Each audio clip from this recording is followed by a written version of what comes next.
Hey crafty friends, it's Mel. So I'm here with a project share.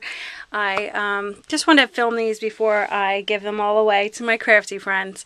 So those of you who have been following know that I have recently done a shaker tag swap and goodie swap. So all in one swap we were to do 2 shaker tags per person plus a little small goodie bag, and all the ladies have done so well and gotten all their packages in, and I just want to share my shaker tags before they go away.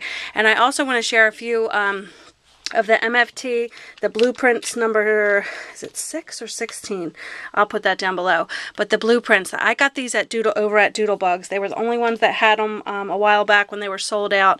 I'm not sure if they have them now, but if you are interested, check out their website. You can use my link below to save 10% off your first order, and they also ship for free any order over $20. So you don't even need to click the website. You just click my link below. It'll take you right there and give you my coupon link to save 10% off your first order. So to check that out over there, and then there's going to be other things too I want to share with you in this tip. But first I'm going to share my tags, and then we're going to do just something that made it a little easier for these shaker tags, because those of you who have been doing shakers or maybe want to try to do shakers may know that they're a little difficult. They're sometimes fussing with the foam and running it through. Sometimes they go like a breeze, and sometimes they don't. So there was a few things that I struggled with a little bit here, and I want to share that with you guys so that you don't have to do that. You don't have to struggle. So basically, I want to show you, actually, let me show you all the tags first really quickly. So I made a bunch of tags, and this made it a world, and this is another thing that's over at Doodlebugs, Doodlebugs website. These are $3.99 and worth every penny, and I will show you why. So stay tuned for that in a second. But I used those because I didn't have to worry about cutting acetate or another layer or popping it up. So I'm going to show you how nice this comes out. So here's my little one of my little shakers, and I used a combination. I used the new Lawn Fawn. Let me grab one of these. The new Lawn Fawn, I don't know if it's Octopi My Heart or what it was called. The new Lawn Fawn set. I used some Mama Elephant. I used some Purple Onion Designs. I mix and match these a little bit. So here's one of them, and I just had fun, and I finally used my beautiful, I was using them on layouts a little bit, but I used my beautiful assortment of my sequins. Doesn't this just make you so happy? There's something wrong with you if this does not make you happy. So anyway, I used that, and I just had fun just with different combinations and different mediums to use for your mixture, like your inner, like some have hearts, some have seed beads, some have glitter, some have micro beads. Some have stars, so one of them I put a starfish in there, so some of them have wood veneers inside. So here's one of them, and then I'll show you how I did the back. So here's the back, and I just used these pieces, and I'm going to show you some tips when we're done. But here's another one. I showed you guys this one in the beginning. This one I used with the foam, and never again. This was really difficult. But it came out cute, so he has the little snowy bank. This was before I got the pieces, so I had to cut out acetate and do all that jazz. But I put a little tag, has Sweet Friend. I used this. I'm not crazy about this. If anybody knows where to get, this is my favorite, and I just used the last of it, so you guys should feel special, those of you in my swap. It doesn't look like much here, but in person it's like this soft little tinsel ribbon. I got it at in Burlington. It's an area near me a while ago, in a little scrapbook store that's now closed down. But I have not been able to find soft tinsel ribbon. I find this, but it's too stiff and it's wiry, and I know Tim Holtz has some. But I really like that soft one I had, and I used the last of it, but it really just makes a fun little, you can see a little better, fun little like party-like thing there. So let me show you that one, and then for these ones, this one was a little difficult. This one had the micro beads in it, and I'm trying to see where they are on my desk to show you. Here they are. These I had to stop using because they were so staticky. So they're these small little beads. I don't know if you can see that, but I use that, and then I use these, I don't know if these are seed beads. Yeah, glass seed beads. But these are the fun things that add the sound to it, so on top of the sequins. So I did a mixture in there to make them look like bubbles, and although it looks cool, that was really hard to keep them in there and stop popping on the glue. And I even backed this one with adhesive backed, and I stamped on it adhesive backed foam that says "You Occupy My Heart." So that was the only one I did like that. And I used all my twine, my rustic twines. Some of them have tags. I used some Cricut paper, and this one I put on the inside, where these other ones I put directly on the outside. So I mix and matched them a little bit. So this one has some hearts and some aqua sequins, the refills. There's "You Occupy My Heart." So some of them I didn't follow my own rules, which was to put a to and from on the back, but I just wanted to get the sentiment in there. So there's that one. And here's the one, I don't know if you can see it, but I used my little starfish in there and some pink and some stars to look like bubbles and things. So that one was there. And then I used some burgundy twine. So I mixed and matched them a little bit. Here's the little girl here and some different things. And then I put some little these heart enamels that I got from Target to look like she's thinking, thinking of you. And I think one of them says that on the back. So some I followed my own directions and put my to and from, and some I didn't. There's another one. So I put a little flower in her hand. This one I have the bottom, and I just added that and did the easy way still to there, because you can't use this die in combination of the easy. You can't use this die that has that piece in there with these, and I think that confused some people. So that's just a little tip too. But this one says "I love you." I stamped on the front, and then I doubled the ribbon on that one. They have a bunch of little tab tags, tab dies for this one too. There's that one. I like this one. This one was little blue octopus and with a little heart, and this one's on the outside, and there's this little sequins I use in there to be like bubbles, and a light blue top. And there's the little purple twine, and this says "You Occupy My Heart," and I added a little glitter heart. So there's that one. And then here, so all just different variations. This one says "Thinking of You." This one I had a lot of fun with the seed beads as well, and this was the beginning ones. However, this one was tough. This one I did my distress ink, and then I did my spritz of water. Same thing on the back. I thought that came out really cute where it looks like the water. This one might be my favorite, but this one's also the bulkiest because it was hard to close. But I also added these are by Nicole. They're little, they're the little, I'm looking if they're on here. They're those little, almost like the rhinestones. Here they are. But they came in a little package by Nicole. This was from AC Moore. But they look like bubbles instead of just the diamonds. So I thought that was cool. So a few of them I added little bubbles onto them. Here's another one with so I tried to mix up the colors and use the background paper to look like waves. And use all different twine. So that's all my tags there. So that is 14 tags, and it was work, but it was worth it. So it's fun, and I can tell I didn't open all your packages yet, but I'm really excited to see, what you guys came up with. So that was my fun I had with my mass die cutting, and boy, did having this, the Tim Holtz Vagabond that I found on clearance at Hobby Lobby, that really helped, because I didn't have to crank all the times running through, and I cut out a few at each time. So I have a few tips for this, and let me move these out of the way. So I just wanted to do that little project share. So they are all going to go in their packages and get out to you guys. So this die is so great. You can make this for, like I say, there's Valentine's Day, there's winter. You can make tags for any occasion. And I love that My Favorite Things also comes out with these replenishments, these consumables, and they're the shaker pouches. So these I got at Doodlebug. doodlebugwa.com, but again, you can use my coupon code and save a little money off your first order there. So I got this, when I ordered this tag die, I didn't realize how, like I said, I was struggling. So I'm going to do a little example for you. So a few tips I wanted to share with you is, one is I labeled the back of my dies. So after I cut them all apart, and there's even more that's on here. There's a couple tabs like this and different ones, but they're in my little dish over here. But it kind of gets confusing because these look very similar, do they not? They almost look identical, but the difference is this one, if you look real closely, it has a blade on the inside where this one does not. So hence, this one will cut out the solid version of it where there's no hollow center, where this one that has the blade in it will cut out like this. So that's the edge that goes over, and then it'll also have the centerpiece.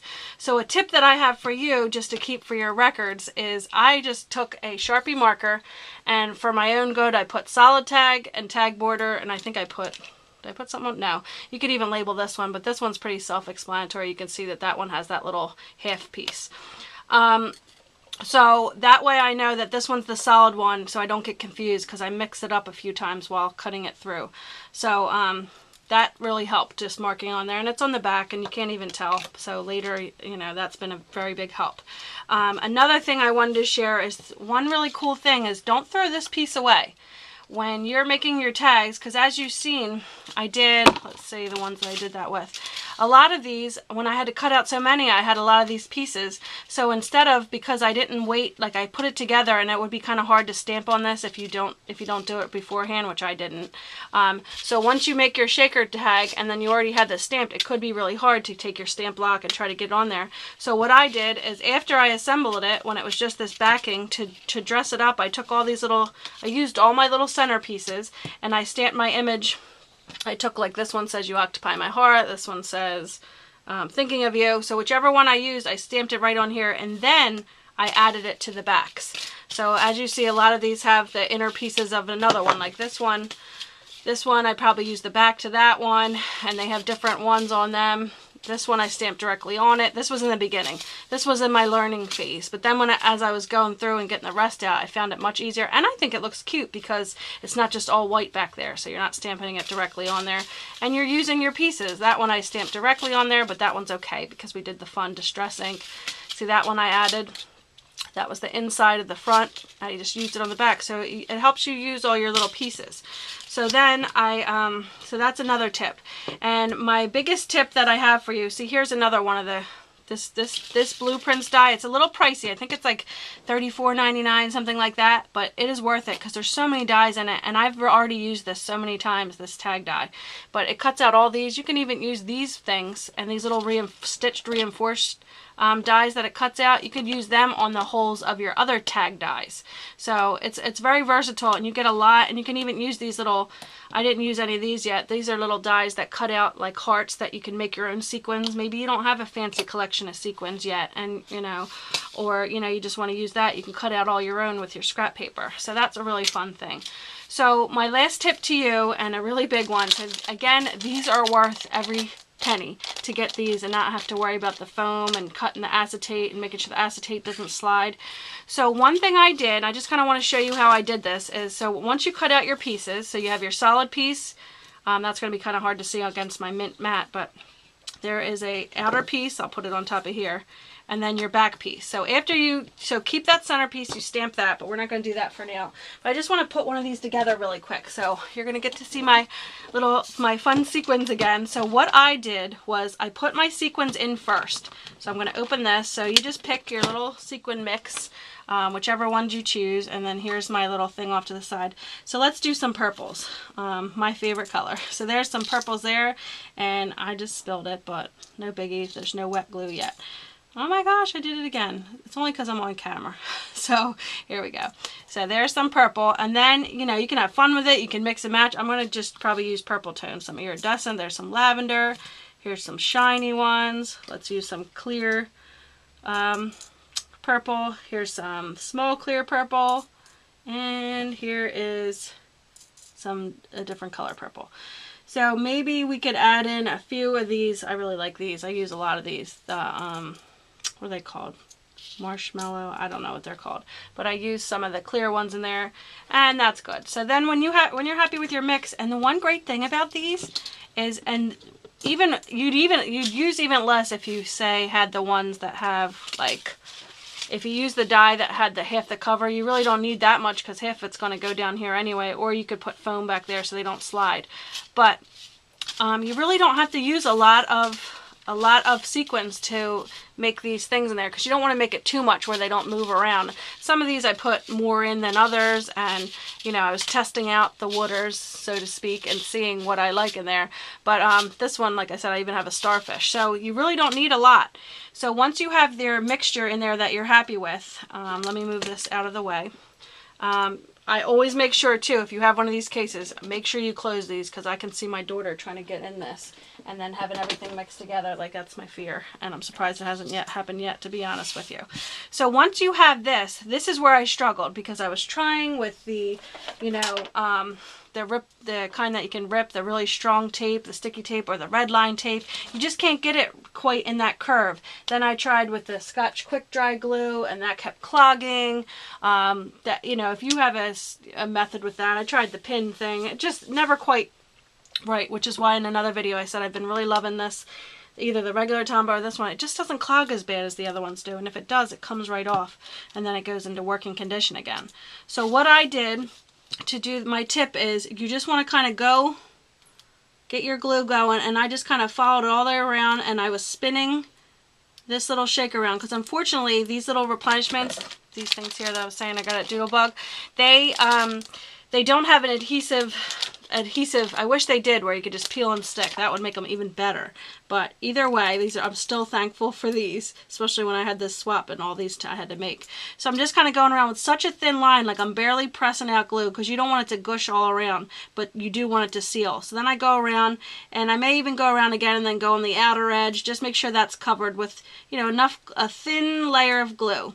And these have stayed closed for me, and it's really worked. So then once I have that ready, I take my solid piece that I want to put down, I flip it to the color that I want to show out the back, and I place it straight down on it like this. I don't really worry too much. I softly, you know, kind of make sure that all the edges are pressed on, and I even go like this with my hand. So then after that, I carefully flip it over, and then I see where we're at. Like this one, I see how I had to move it over a little bit, but for most of them, I laid it up, lined it up just right, but you just want to make sure that this clear part's not hanging over anywhere else. And they made these a little bit smaller. They really thought these out. They made these a little bit smaller so that you really can't, even if you're a little off, it's okay. You won't know. Hey, how'd that red glitter get in there? That little red one. Oh well, you snuck your way in there. You're in there now. So there's that. So then all you simply want to do is, I use the same adhesive, and I barely, you know, you don't want it too wet where it bubbles up, but I've had great luck with this glue. And I used my coupon on it a while ago, and I'm running out of all my adhesives now, so this one's getting low. But you know, you just want to go all the way around just a little bit, and barely, I'm pressing my tip right against this so that not a lot is coming out. And I'm just going to put this little scrap paper so you can see a little bit better under here. So then what you want to do is get your back piece that you already made, and then flip around your front piece, and put that out there. And you just want to line it up. And then it's not going to go on exactly, like you see how that's not quite lined up. You have time to work with it, being with this glue. That's why I really like this glue, and I wanted to show this tip. So then you just use your fingers to kind of press both together and make sure that hole's lined up perfectly, and then it is. And then you just go all the way around, make sure it's closed, and voila, you have yourself a little shaker tag. And then you can just go ahead and stamp your image on the back, and then this is what I do, and then then you have like a pretty little circle that fits in there, and then you can kind of utilize that stitching mark on the back, and then it kind of dresses that up too, and then the stitch mark is, you know, acts as an embellishment there too, because the circle fits just inside it. So then you can stamp your image, and then you can even put your like, tell you messed up my little mermaid image, but this would actually go really well. But as you see, she did a little scribbling. She said, "I color it, Mommy." I'm like, no, I just did all my Copic coloring. So I might paper piece her and have to fix her. But she actually goes really well with this little, whoops, let me pick it up there, with this little tag. And you just add your little twine in the top. You can even add all the extra dies that they have here with the reinforcements, or this one you could put on the different ones. So or you could put her off to the side. You could even cut the one out and make it look like waves, or use your wave border and make the edge like little waves to be under her. That's what I think I'll do with this one. But you can make your cute little shaker die, and these I can't say enough good things about. So go over to Doodlebugs and grab some of these. Hopefully you leave some for me, because now I need some more after I bought 2 packages. I think they come with 10 in there. But again, well worth it just to make these fun shaker dies, and they look more professional, I guess. They look cleaner, where you're not seeing gushed out foam or, you know, anything like that. And they make it fun to make your little shaker cards and use your pretty sequins that you have. So thank you guys for watching. I hope you enjoyed these tips. Let me know if you do, or if you want to see anything else. And stay tuned for the next video. Bye guys.